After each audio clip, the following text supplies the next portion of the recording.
I choose to rejoice and be glad in it. Hallelujah. Hallelujah. I choose to rejoice no matter what the enemy tries to do. I choose to rejoice and be glad. Twofold, y'all. Twofold. Rejoice and be glad. Hallelujah. Hallelujah. Let that thing marinate. Rejoice and be glad.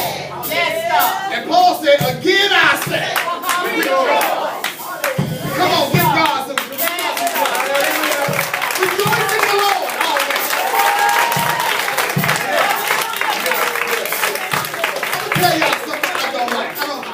I just hate this. I hate this. I hate when I go, not just here, but in the church. And I stand up here. Sometimes I wish I could have a wall full of mirrors. And sometimes I wish people can see the mug they bought into the house. Oh my God, I'm standing up and talking about rejoicing and being glad. Some people like that. Woo, I'm glad I have it on this.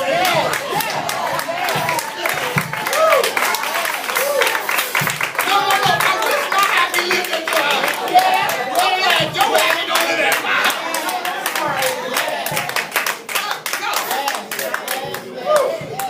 So I've been in this place. I've been in this place where I thank God for the elevation and all the new stuff He's doing in our lives. I've been in this place where God has had me talking. Y'all can sit down. Y'all can sit down. People, other ministers and elders, pastors, and I was telling the leaders this morning how I met with a bishop, and he called me. He said, "The Lord told me to call you." And I said, "Okay." And when people tell me that, I always go, "Okay." You know, because sometimes people tell me that stuff, and the Lord ain't said nothing to me. So I just want to make sure we on the same, talking about the same Lord. But he said, "Pastor, I'm in that place I heard you on YouTube talk about." And I said, "Okay again."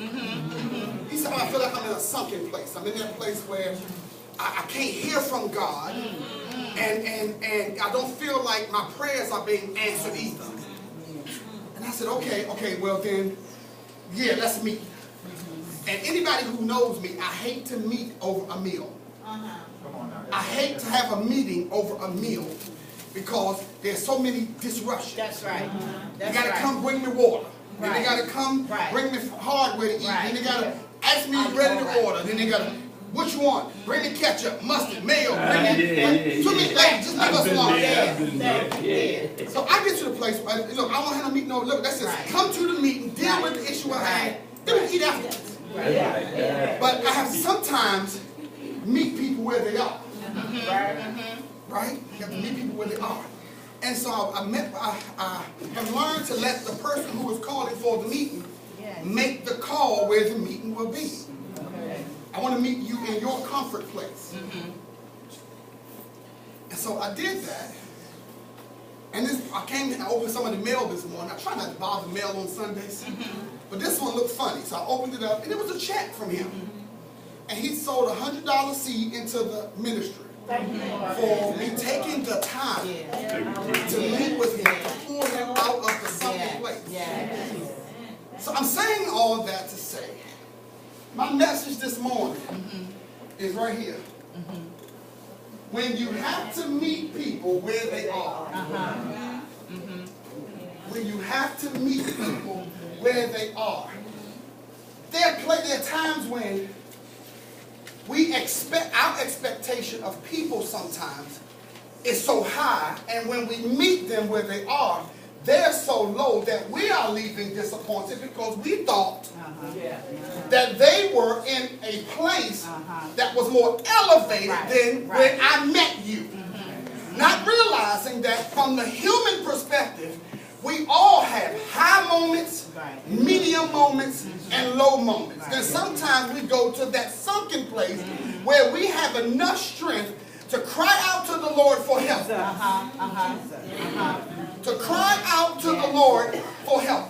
Sometimes I cannot call on the person that's closest to me because everybody is not going to understand where I am. Right. Yes. Yes. Everybody is not going to understand why my mentality is where it is, why I'm angry at this moment, why I'm upset at this moment, why I just don't feel like God is my friend at this moment. I'm not getting the prayer through at this moment. And there are times when our humanity will separate from the divinity and we have to deal with the human nature. Because some of us want to be so super spiritual that we're no earthly good. And sometimes we got to meet people, and when you want to meet with me, or I want to meet with you, or we get together to fellowship, it can't always, can I just be honest with you? It can't always be spiritual. Amen. Somebody say, Pastor, I don't understand that. The meeting itself was set up in the spirit, but I'm coming in the spirit to meet you in your natural.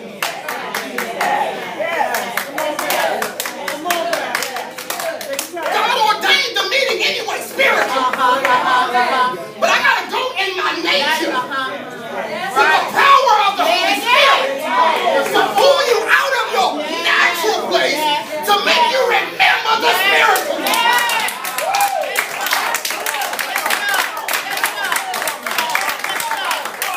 The spiritual place is what you're most familiar with anyway. It's just you have fallen into a cycle. You've fallen in a cycle.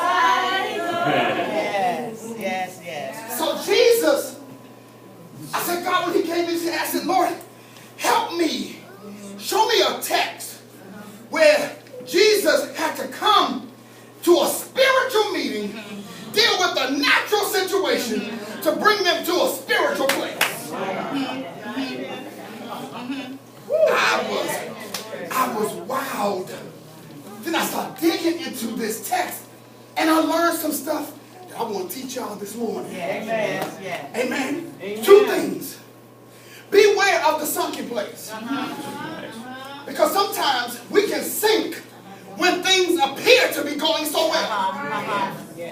This is how folk will come in here broken or run to the house of God broken, get what they need because they were pulled out. But then when things start going good, they forgot where they went and got pulled out. So now my job is keeping me from the thing that y'all prayed for me to get is now keeping me from the very money you blessed me with now is keeping me from the very prayer you prayed for me to get up out of my sick bed. Now I ain't got time to come back to. Can you imagine I'm too well to come to church?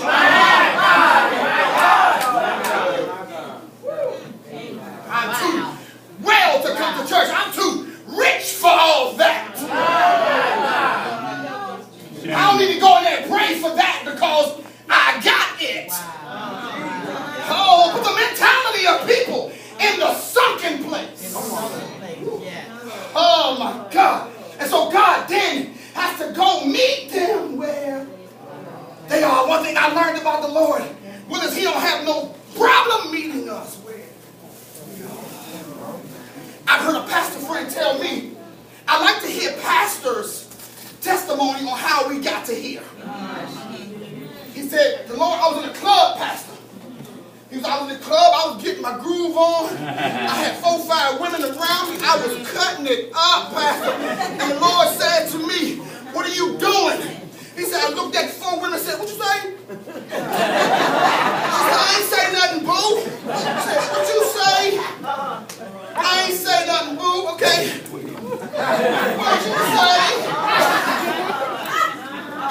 He said, so nobody said nothing to him, so he started slowing down. Then he went over to the bar. Sat there. He said, I ordered me a running coat, pastor. My thing put a little stronger, that's my thing. And the Lord said to me again, what you doing?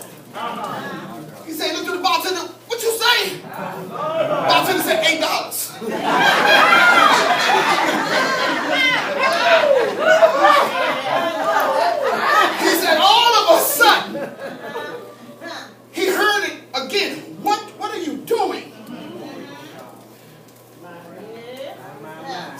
girlfriend at home praying. Okay. What you doing? What you doing? And so he said, it was when he just got sick of that question, didn't know where it was coming from, and then all of a sudden, he gets to his car, and he feels a presence or a thickness in his car. He said, I kept rolling down the window because I thought I was hot. He said, well, it was 2 degrees outside, so I know it was. This is a real story. And I said, wow. He said, man, it was so thick in my car that I just stopped the car, pulled over, 3 o'clock in the morning, and I said, who is this talking to me? And he said, it is I. Amen. Asking you, what are you doing? He said, it was from that moment. He ran home. He hugged his girlfriend. He told her, look, let's just do this the right way. Let's get married. They got married. She said, okay, well, what we going to do about this? What we going to do about what? We're going to start going to church. Okay. And all of a sudden, they started going to church. And then he started hearing that voice more often. Yeah, right. Point is, God met him where he was. The thing is, when the Holy Spirit, when you are under arrest, the Holy Spirit ain't got no problem coming to serve the warrant wherever.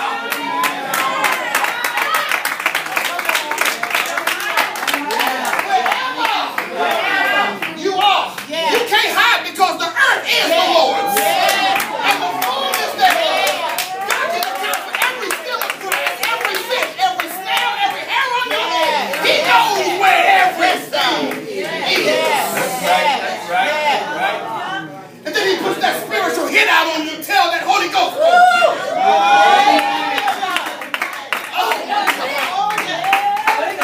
Spiritual hit out. Go get him. Go get him. Go get him. Bring her back to the fold. If you got saved in a strange place, you ought to get up and get up. If you heard the voice of God in a strange place, you ought to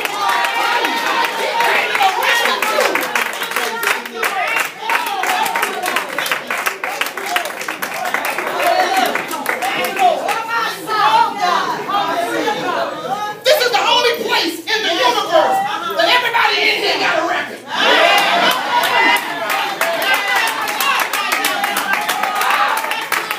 Because everything that I was accused of, I did.